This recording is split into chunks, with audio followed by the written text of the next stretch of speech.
All right, we are back on Morning Line. Our guest with us this morning, Clint Kelly, malpractice attorney here in Middle Tennessee, practices across the state. He practices in federal court as well. He's got a case there going right now, and the lines are open. If you'd like to jump in, 737-7587 is the number. And Clint, so I've got a list here of 12 of the most famous medical malpractice cases in recent years. So again, your definition of a never event when it comes to medicine. In other words, it should never happen. Okay, never event. Well, here's a doozy.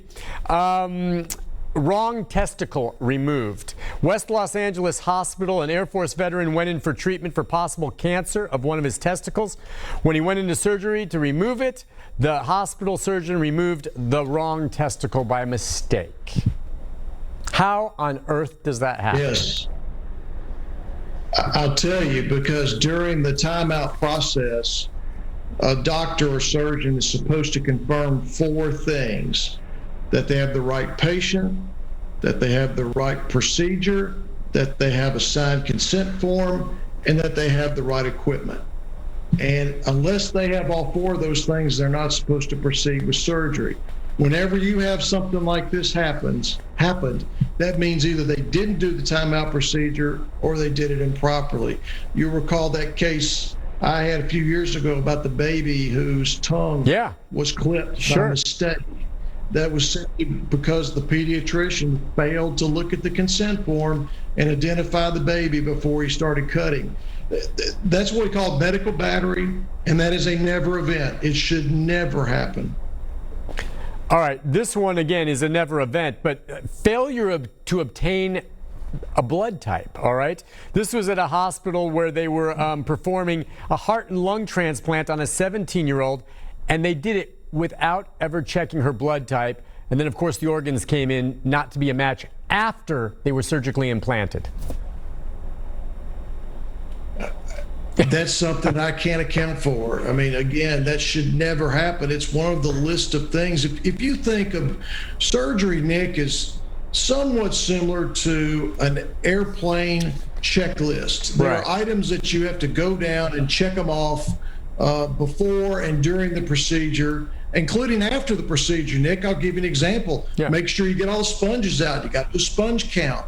There are just things you have to do, a safety procedure, to ensure everything's done properly. And, you know, checking someone's blood type before transplant is definitely on that list. It's probably top of the list because, you know, a transplant will not work unless the blood type is matched correctly.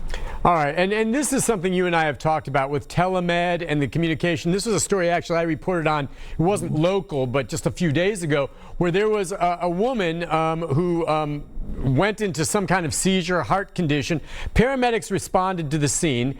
They got on the phone with the doctor back at the emergency room. They kind of talked about the symptoms. She wasn't bleeding, and he declared her from the hospital over the phone or telemed or whatever, dead. Put her in a body bag, take her to the funeral home, and you know what happened next. They unzip it. Let's get ready to embalm, and she's breathing.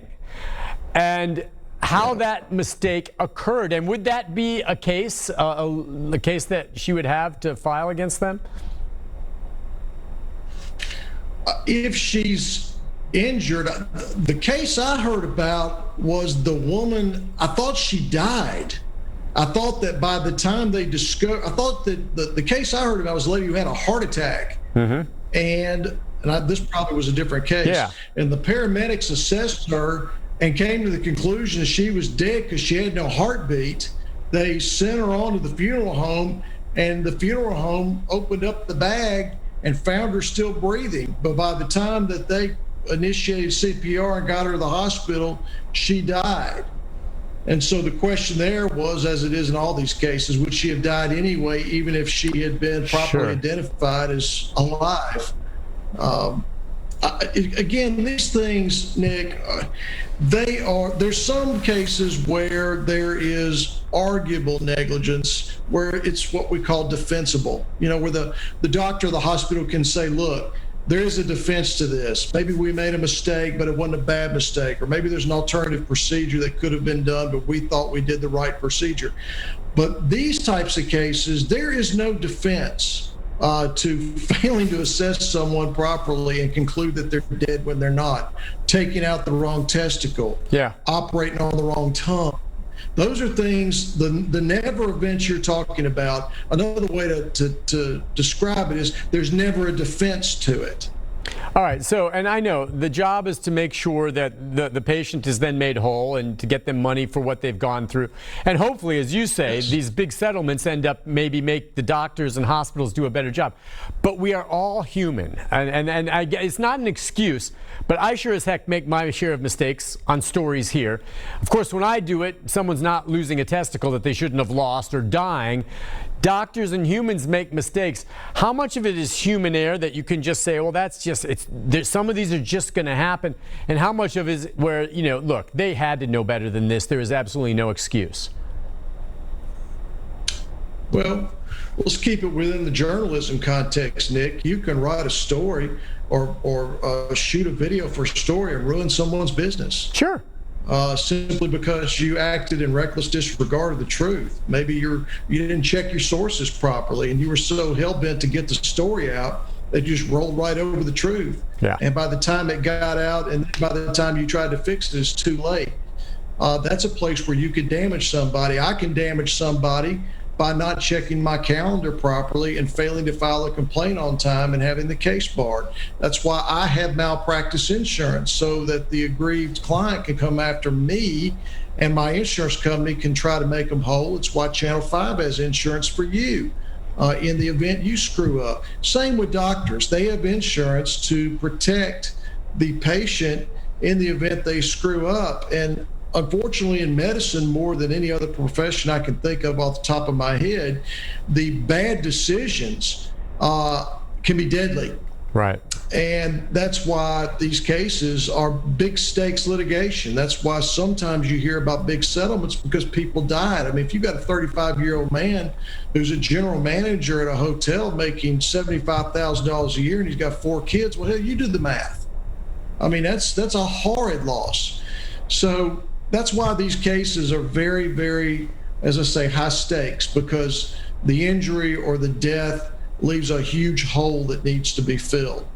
All right, and let's talk about the nature of the cases you do take. And you're selective, and you're looking for the cases that you think have a good argument. But how often do they go to trial, and how often do they get settled? And I know you're willing to go to trial if you have to. I mean, I'm sure you're great in court. So Sure. How do you decide what way to go? And I guess ultimately, you bring the offer to the patient. But I mean, what do hospitals prefer to do?